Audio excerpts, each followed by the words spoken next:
And we're fortunate to talk about the spirituality of Dr. Martin Luther King, 3 doctors from Vanderbilt University who will give us some information in reference to their background, education, and some of their experiences. And let's start with you, Dr. Lewis Baldwin, and of course, Dr. Anderson and Dr. Howard. Let's start with you by speaking to some of the issues that we... I'm a native of Camden, Alabama. I grew up in Camden, Alabama. I was educated in the public schools of Alabama, which was segregated at that time in the 50s and 60s.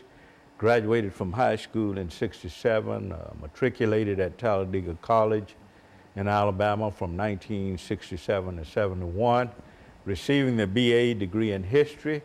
From there to Colgate Rochester Divinity School, Bexley Hall Crozer Theological Seminaries, where I studied from 1967 to '71, receiving the BA degree in Black Church Studies, the MA degree rather in Black Church Studies, and the MDiv degree in theology, and from there to Northwestern University, where I received the PhD degree in American Christianity in 1980.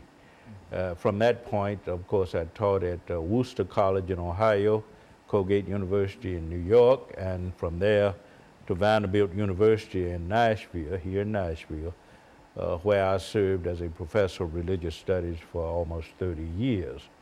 And I started back in 1984 in terms of my scholarship on Dr. King, published several books on Dr. King, numerous articles, and that's why I'm here today to talk about Dr. King's spirituality and his spiritual leadership. Very good. Dr. Anderson. Yes.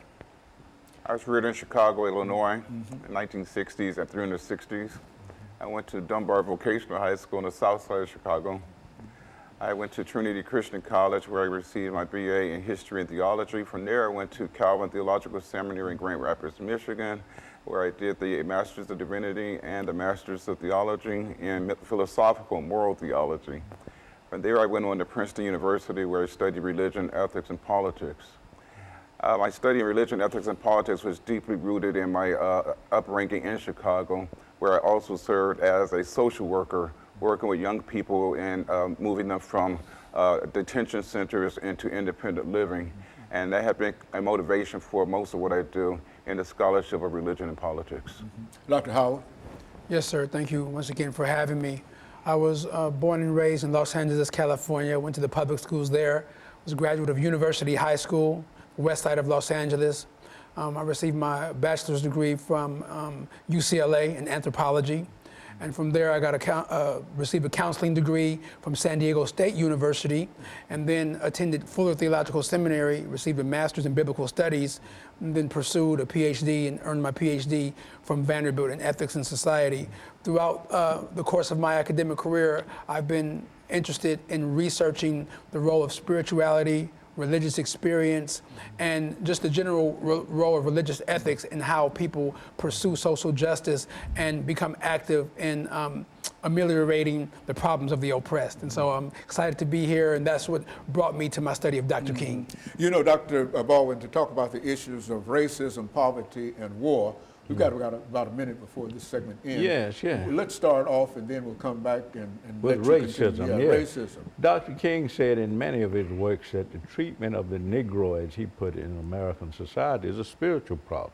In other words, it's a problem of the heart. And he preached a lot about the need to change the hearts of people. And he said that that could happen on 4 levels. Number 1, education is important because it changes the minds, the thinking of people. Religion is also important in terms of working on the hearts of people. And thirdly, you have to take into account legislation and court action.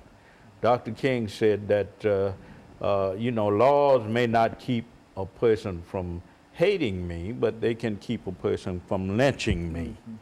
So not only is education and religion important, legislation and court action is important, and also, finally, nonviolent direct action, which means that you go into the streets and you engage in prayer vigils, which speaks to spirituality, the prayer circle, kneel-ins, etc. You you engage in these nonviolent direct action practices as a way of appealing to the conscience of the oppressor, as engaging in a kind of creative tension between what people who are oppressed and people who are the oppressors to bring about change. So Dr. King was very clear in saying that